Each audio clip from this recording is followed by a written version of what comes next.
All right, Miss Marcy, you got an interesting story to tell. We got to hear all about it, Oh boy. All right. I mean, What it do you want to sounds know? like fun, trouble, information, all of it, all mixed into one. Yeah, it's been eventful. It's definitely been unexpected and eventful. Unexpected. What do you mean, like by unexpected? What's the biggest Ugh. part of the unexpected aspect of it?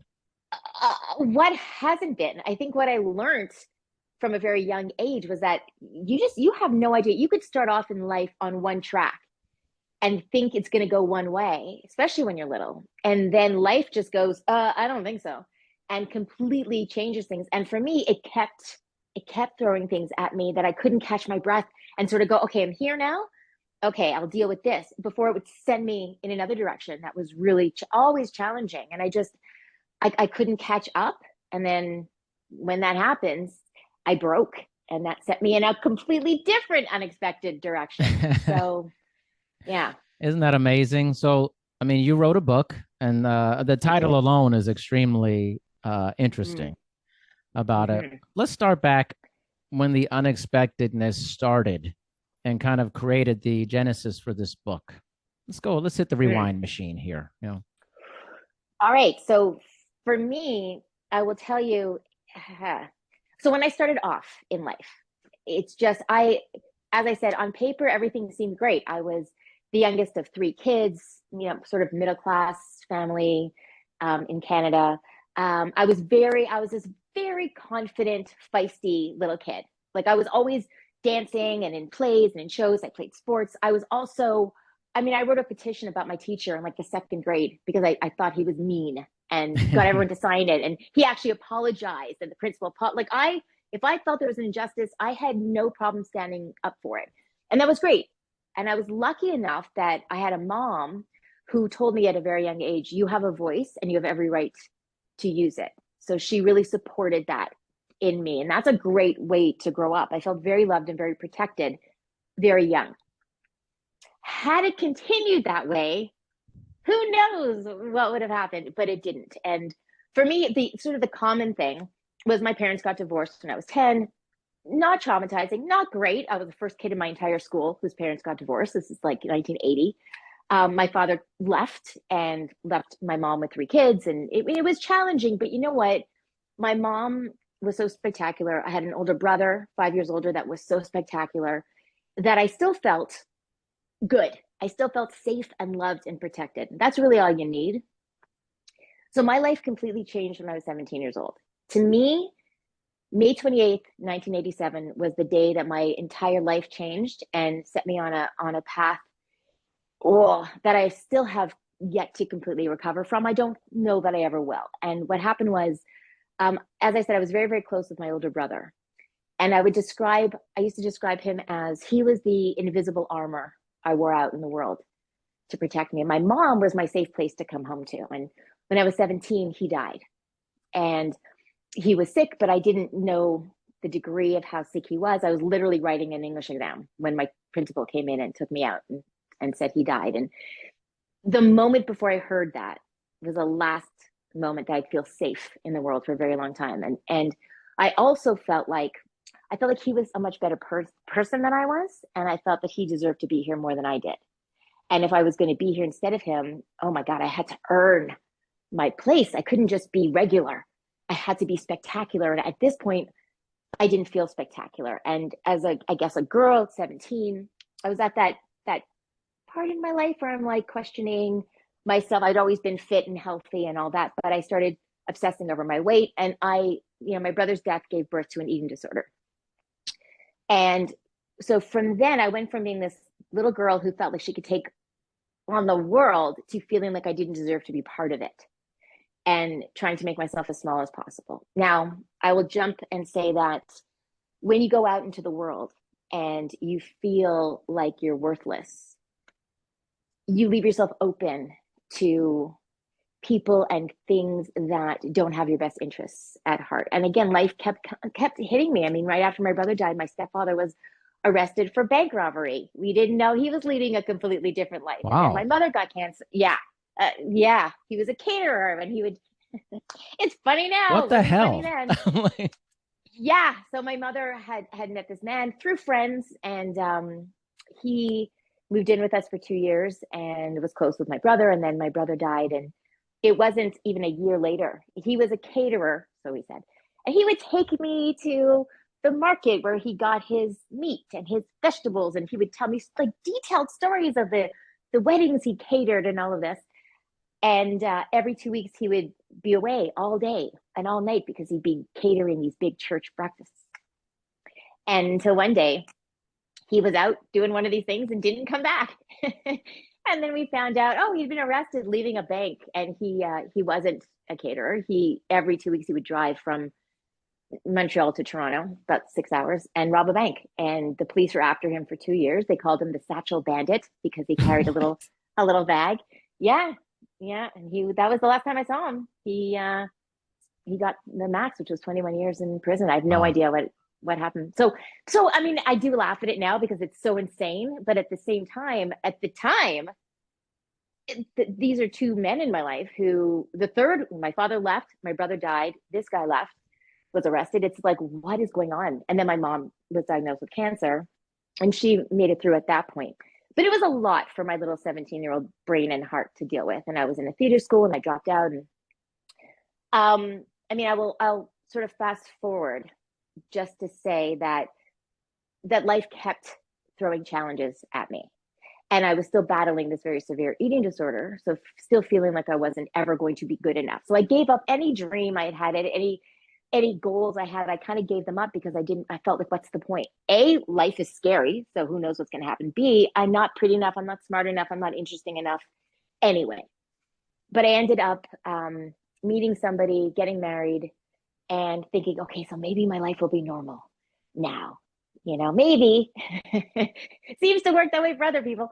But it wasn't. And we moved to the other side of the country and did normal things. I got pregnant, but I lost that baby. Got pregnant, lost that baby. Got pregnant again. Was on the phone with my mom. She was, on the other side of the country, on the phone with her 3 times a day. She would call me with her cravings, her pregnancy cravings, because this was our baby. And then I was about 5 months pregnant, and I got a call from my sister saying, "You've got to come home. Mom's dying." So she was sick again, and she didn't even let me know because she didn't want me to stress because I had lost 2 babies. So I was not prepared the same way I wasn't prepared when my brother died. And I flew across the country and got to see her for a few hours before she died. And so here I was going to be a mother without my mother a few months later, not prepared. And then my son came early. She actually saved his life. It's kind of a crazy story, but even that was traumatic. Even having my son was traumatic because we almost lost him. And then, so this is a lot to deal with. Obviously, it's physically I'm dealing with a lot. Emotionally, I'm dealing with a lot without this time to recover. At this point, I'm 28 years old, having lost, 2 babies, my brother, my mother, all of this, and got pregnant again. And long story short, ended up with just this bizarre illness that put me in the hospital for 2 months, kidney failure, respiratory failure, 25% chance of surviving. Had to learn how to walk, talk, breathe again on my own. They didn't expect me to survive, lost that baby. Get out of the hospital. Okay, life's been hard, right? Again, physically, I've been through 5 pregnancies. I've had to build myself up again from almost dying, lost so many people. This is where things get get crazy and bizarre. So at this point, we moved back east and been married for a few years now. Been through all of this, and my husband at the time, he brings up the idea. So okay, no, I'm missing one. I had another baby. So I got out of the hospital in 2000, had another baby in 2001. Really wanted another baby, second miracle baby, but now it's 5 pregnancies in a short period of time. With everything I've been through, again, my body's physically, and I'm still dealing with an eating disorder. So I'm going through a lot. Just a few months after my child is born, my husband thinks it's a good time to mention changing the dynamic of our marriage and wanting to open things up. Oh, Now, he'd mentioned it before years earlier, and I just wasn't game. Now, I was always the one with the strong sex drive. I'm not a prude at all Our sex life was good, but I liked the one-on-one. I really didn't have any fantasies of opening things up. And again, you're talking about somebody who dealt with an eating disorder since they were 17. So not super comfortable with kind of sharing my body. At this point, when he brought it up again, I had just had a baby, my fifth pregnancy after delivering two. I have scars from having like major surgeries, and he wanted to start having like sleep with other people. And I'll tell you that at this point, a therapist said to me once, I don't know if it was a technical term or something she made up, but she said I went through something called traumatic overload, where you have so much trauma in such a short period of time that you can't, your body, something in your brain, in your system says you're done. Like you can't handle anymore. It's too much. Because again, I had lost my support system through my mother and my brother too, right? I wasn't close with my sister. All I had was my partner, who was saying, instead of, you don't want your partner to be possessive. At the same time, he almost lost me like a year earlier. I kind of wanted to feel he was a little protective Right. of me, instead of like the first thing you wanted was for me to sleep with his friend. What? So, wait a minute. Wait a minute. Hey, you know what? I'd like you to sleep with my friend. There's a lot of bad stuff happen, but don't worry about it. And the craziest part, Darren, is that the friend that he wanted me to sleep with was one that he knew I did not like at all. Like he picked the friend that that friend would call the house and I'd be like, and he'd always get mad at me because I was rude. I knew him for a while.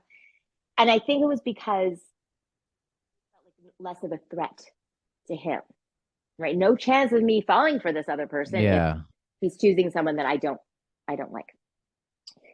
So, with everything going on, with having no support system, with going through everything I've been through, with feeling still like I need to earn my place in the world, right? I'm still feeling like I don't deserve to be here.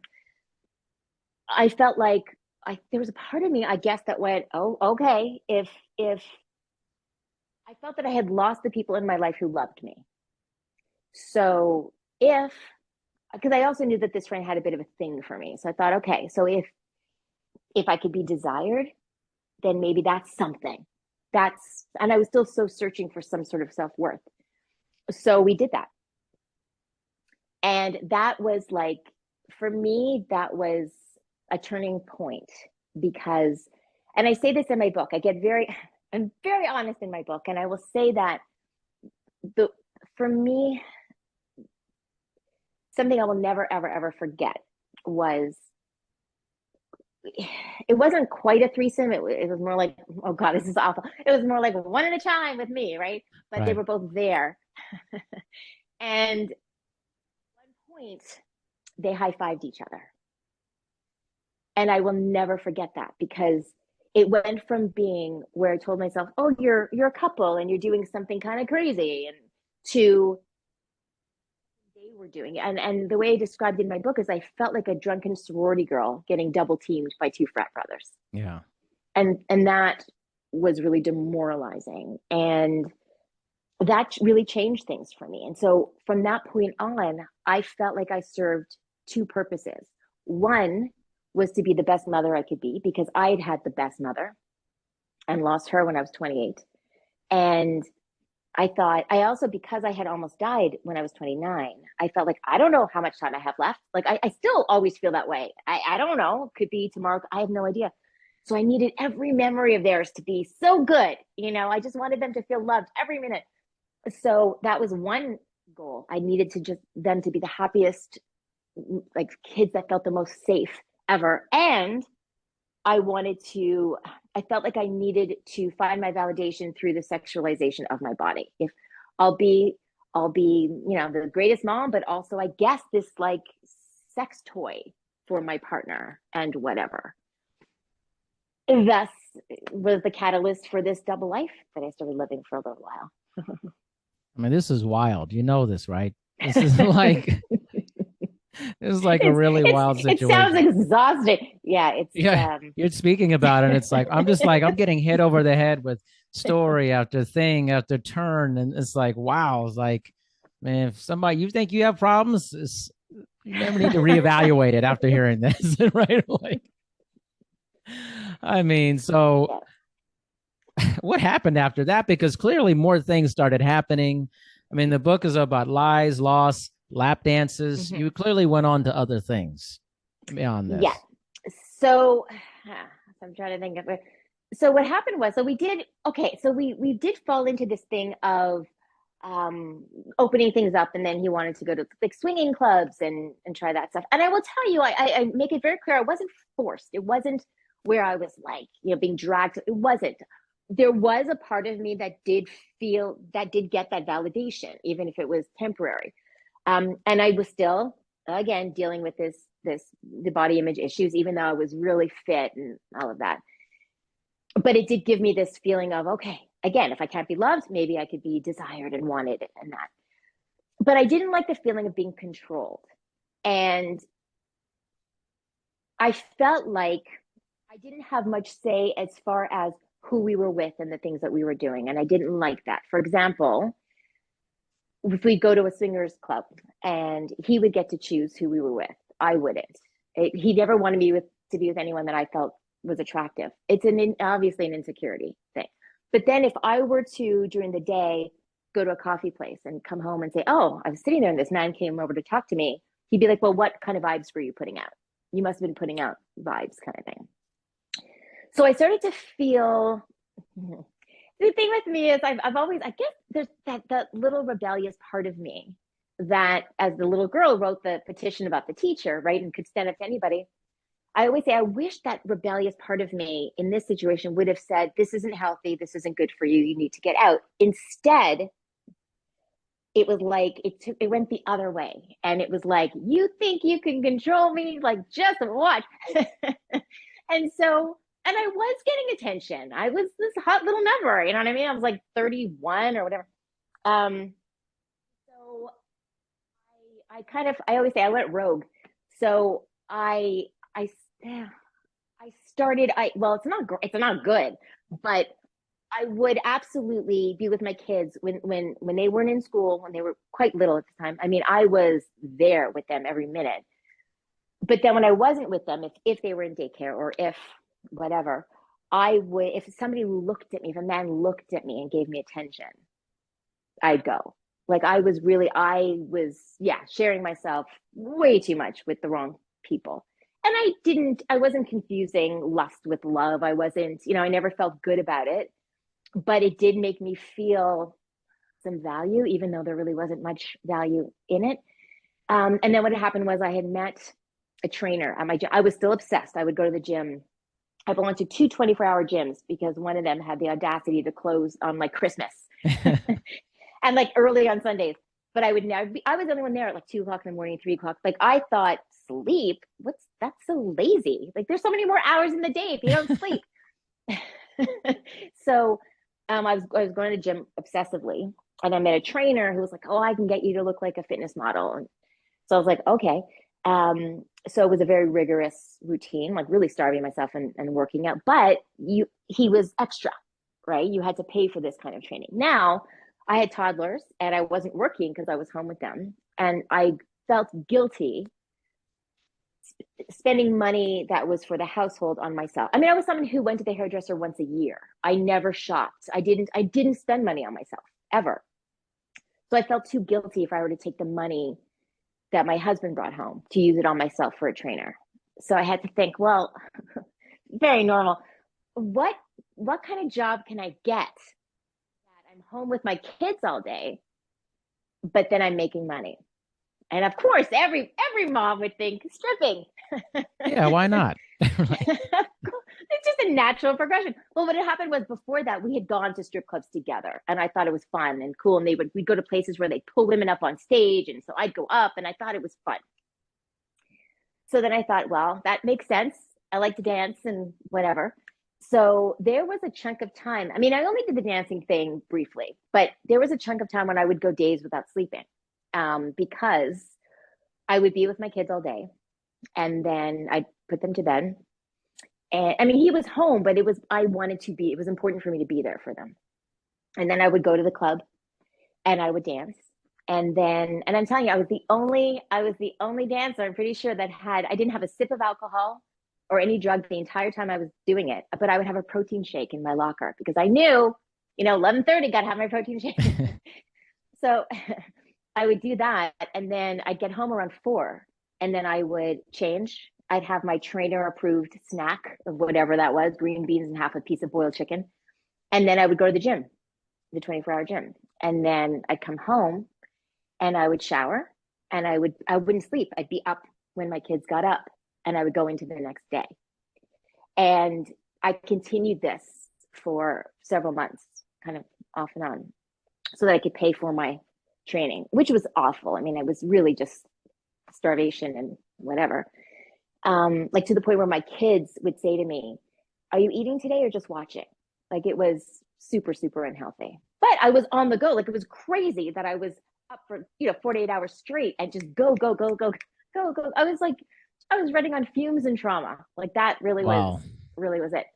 And then from there, I just, again, I started these kind of, I don't want to say relationships, but I was getting out there, let's just say. And I think my husband knew, but he didn't want to know, because I think if he stopped me from doing the extracurriculars, then I think he was afraid that I would stop what was going on between us, right? Because our sex life was still good and we were still doing things. And so I was just in this free fall, and feeling really bad about myself. Like, I would feel terrible. And sometimes I would with somebody, let's say, in order to punish myself. Like, I felt like I'm such a bad person for doing this.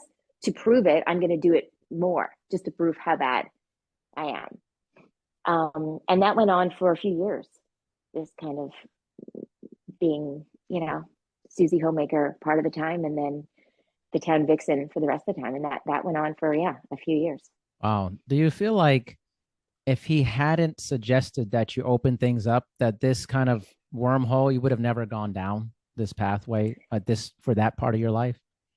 Yeah, I don't think I would have gone there. I mean, I think realistically, it's not like, so I'd never done anything like that before. I had never, with the dancing in, but I will say that I remember when I first moved out on my own, I didn't have any money. I remember thinking, I was young, like 19. I remember thinking, should I strip? And then thought, oh my God, I can never do that. Like, it kind of went, and it never. So I think what happened was, it's not like I went from being somebody who was very bookish and very one way, and then all of a sudden, oh, now I'm dancing on stage. Where'd that come from? Like, I've always danced. I still dance.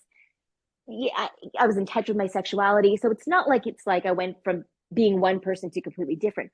But there was a line I didn't cross. I wouldn't have 100%. I wouldn't have crossed. I mean, I remember early on in our marriage, I don't know if I'm the marrying type. Maybe that's the problem too. But I remember being out. I was working somewhere, and there was this guy that would come in all the time, and he was flirtatious. And I remember thinking, oh, I'm attracted to him, and it bothered me. And I said to my husband, this was so many years ago, and I said, I don't like that I'm feeling tempted to go out with him. He asked me, like, let's fix this. So it was never my thing to cheat. It was never my thing to open things up. I was like, no, this is where I'm committed to. This is it. But yeah, once I felt like he doesn't care, and it's fine with me. It's kind of like, I felt like, if it's okay for me to sleep with people he chooses for me, like, then it should be okay for me to sleep with people I choose for me. Like, you can't pick and choose that way. It's still my body. And I think the difference is with men and women, to generalize, I think men have an easier time at compartmentalizing things, right? So I think for him, he thought I could be Marci during the day, and then be this kind of sex toy at night, and keep that separate. But I couldn't do that, because it's still me. Like, it's still me the whole time. And even though there were times I felt completely detached, and I did. I mean, I talk about how there was one day I remember looking in the mirror and literally saying out loud, "Who are you?" Like, I was so disconnected from it. I literally didn't recognize myself. But I'll tell you something else that I remember, and it was like such an awful thing. But I remember one day specifically, I had been dancing. I'd come home, had my snack, gone to the gym, and I'm at the gym. It makes me laugh now, but it's so crazy. and I felt myself get onto a machine like a certain way, like as if I was straddling customer kind of thing. You know what I mean? And I Yeah. caught myself and I'm like, holy, like, did anybody see that? And I thought, oh my God. And it proved that I was still me. I couldn't, it wasn't like, oh, 7 a.m. Now I'm Marcy mom. Like it just doesn't work that way. And so it does absolutely mess with you. And so, I mean, do I think my life was crazy anyway? I would have needed help anyway. It probably, my eating disorder, all of that, I had to deal with that. But it certainly, had he not wanted to open things up, it certainly wouldn't have gone that way. There's when people deal with things, they turn to drugs, alcohol, gambling, whatever. The thing about my story that's unique is that the way that I handled it was kind of unusual. And I don't think that would have happened had it been a different situation. I mean, did you have any inkling though that he wanted this type of lifestyle? Like before this happened, was there any indication that that's what he wanted? Like early on, Yeah, you mean? Like, yeah, no, because again, that's I wild. was like the crazy one. Like I was the one that had more partners before we got together. I was the one that was he was very conservative seeming, which is what I kind of liked, right? Yeah, Like I'd come from all this craziness, so I kind of liked that everything seemed safe. So no, it was no, it man. was really, yeah. And again, I didn't have, at one point I said to years later, I said to my sister, who I'm close with now, but we weren't for years. We were estranged. So I didn't know my cousins. Like it was literally just me. And I said to her, because something else had happened, and I'd said, how did I not leave? Like what when he was, there were certain things that were going on. And she said, where are you gonna go? Like you had nobody. You had no one. And it's true. Like I just I so I lived with so much shame, and it took me a long time to forgive myself for certain things that I did, because I recognize now that I was just doing what I had to do to get by. Yeah, it makes a lot of sense. So, how did you get out of this cycle? Like, how did it start to like dissolve and end? Like on this part of the Yeah. story. So it oh God, I'd love to say it stopped being dramatic, but It just okay, keeps so I'll being say dramatic, right? The hits keep coming. Yeah. it does. Okay. And again, I'm laughing and it sounds awful, but it's because honestly, it nearly destroyed me. And I have to laugh now because it's just so crazy. So there were a couple of times, because my story isn't things are good, then bad, then good. It wasn't like that. There were peaks and valleys. And what had happened was, and this is, I say this now because there were a lot of things in my life that I carried shame around for 2 decades. But the biggest one, the one that I was terrified would come out, the one that I hated myself for, was the fact that I was with a few men that were married. And that was something I really struggled with. I still hate that I did that. But I really had a hard time with that. And so what happened was, okay, so one, I was in the middle of everything, all the craziness. And this is tells you how long ago it was. This is before, like, we had cell phones, but they didn't do anything. So like my computer, we had a family computer in the basement, you know. You had to dial up. Like, this is, we're talking a really long time ago. And my routine was, I'd get up and I'd go downstairs, check my email, go to the gym at like 5 o'clock in the morning. So I did that one day, and I go down and I look at my email, and I had 3 emails from 3 wives. Yeah. The same morning. So that was like, well, no, it was 2 wives and then a husband saying she knows. Um, so it was this like, holy, oh my God. Like, first of all, I don't understand how men don't delete their texts, but that's a whole other story. I understand it. Wow. But it was so, and that to me, it was like I was hit by a truck. And it wasn't, oh my God, I was caught. It was, oh my God, what am I doing? Because to me, there was never a second of me thinking, I've got this person's husband. Like, it wasn't that. It was me thinking, I this is a terrible thing. I deserve terrible things. to happen to me because I'm a terrible person. I I wasn't even thinking, like I didn't even realize somebody else was being hurt in it until I got the messages and realized, oh my God, there are people that are being like, there are women who feel shitty right now, and I had something to do with that, and I hated that. Like I hated that, and that was it for me. Like I started just bawling, and I listen. I'll leave this for the book, but let's just say I went upstairs and told my husband, and I did not get the response that anyone would expect, and it just he wasn't mad, he wasn't whatever. It just demoralized me even more. Um, but I knew then that it had to stop. Like that was it for me. That was it. Like I was hurting other people. Again, I didn't care if I was hurting myself, but I was hurting other people. And I was terrified it would come out and my kids wouldn't, and it would affect them. Like it was just, oh. So I spoke to a therapist, and it was, I had to stop all of the craziness, it was just to focus on just getting better. And I did. And so first I went into recovery for my eating disorder. And then I had been put on painkillers for these surgeries I had when I was sick. And I got off those. Oh, I didn't throw in. I also had, in the middle of all this, the doctor saw something on my liver and I had to have part of my liver removed. So I had to deal with major surgery that way, and rebuild my body again. So I got on a good track, got into recovery. I was strong. I put all that behind me, sort of got our marriage back on track in the sense that we focused on our children, who were both very busy and athletic, and we had stuff to focus on. I got out of recovery from my eating disorder, and this was back in 2007. So Facebook was just really starting. So there weren't the body positivity groups and all that. There was nothing.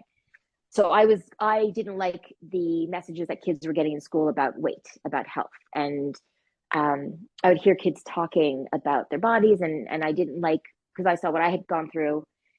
So I had never dealt with the shame of the things I had done in my past. And there was this fear that I would be speaking somewhere and then somebody would come up to me and say, I know the truth, or I know you're not a good person, or go to my kids and tell them they didn't know about the dance, they didn't know about any of it.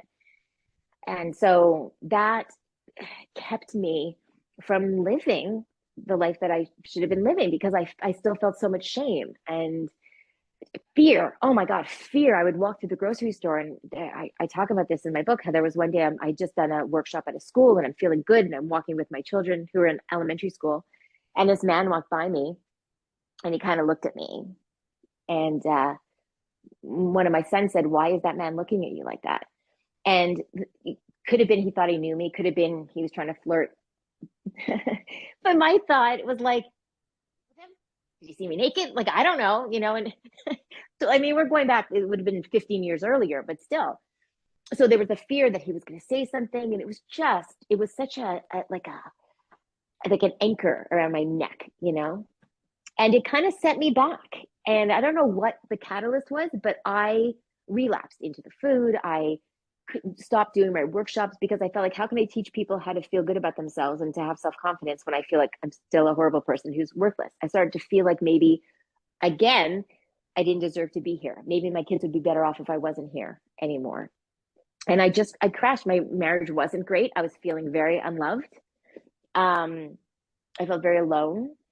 And then it got to a point where, this is only going back maybe to 2015, where I would drive my kids to school, who were in high school at this point, and every day for like a year I would drop them off at their schools, and on the way back pass an overpass and think, what if I move the car a little bit to the right?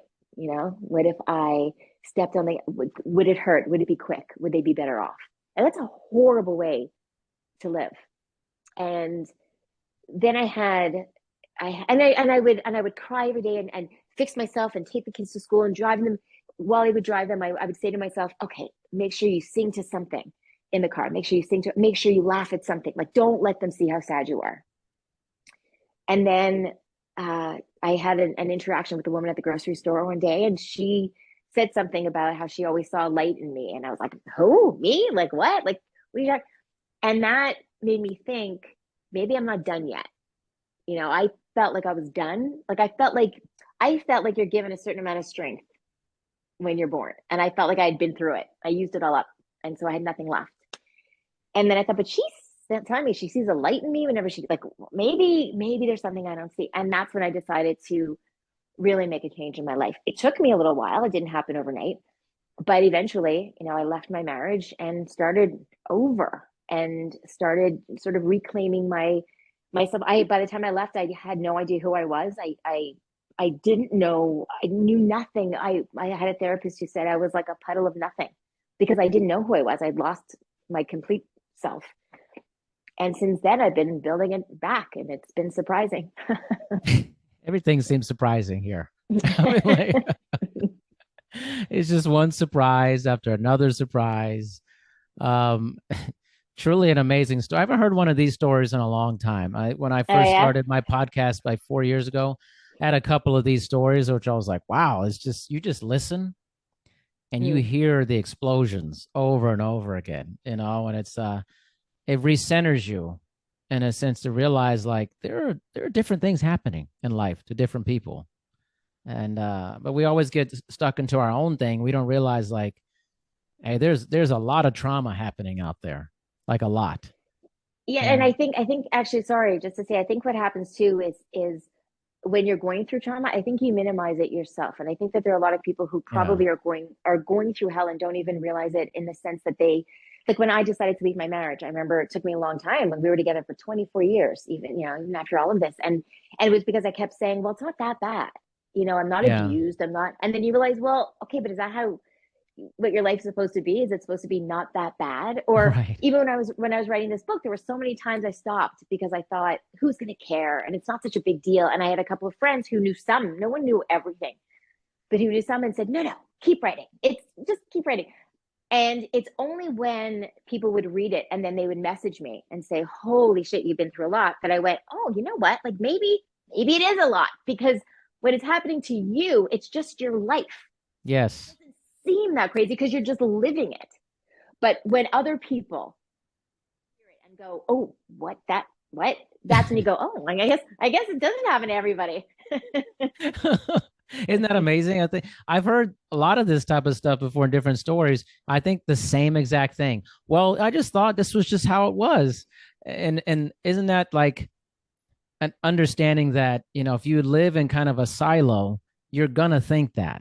If you're not exposed to different experiences, you don't know what's quote unquote, this isn't supposed to be happening. Exactly. You just don't know that. It's just what you have adapted to in your life. Exactly. Exactly.